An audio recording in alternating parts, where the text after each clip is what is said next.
Muli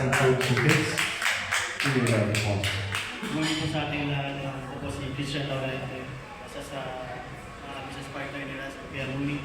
And gusto ko lang magpasalamat po sa lahat ng pumunta dito, dumalo sa grand opening, at saka especially sa boxing event natin mamaya amateur.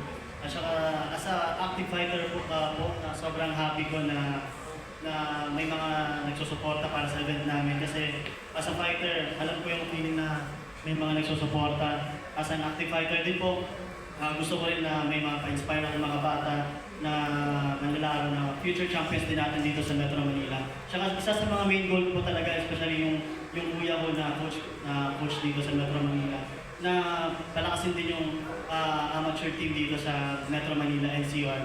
Kasi sa Mindanao, marami ng mga galing eh. So, sa amin, hindi naman namin sinasabi na may hina yung mga taga Metro Manila. Pero mas gusto namin na mas palakasin pa na kaya magipagsabayan talaga sa Mindanao. So, yun na po. Maraming salamat.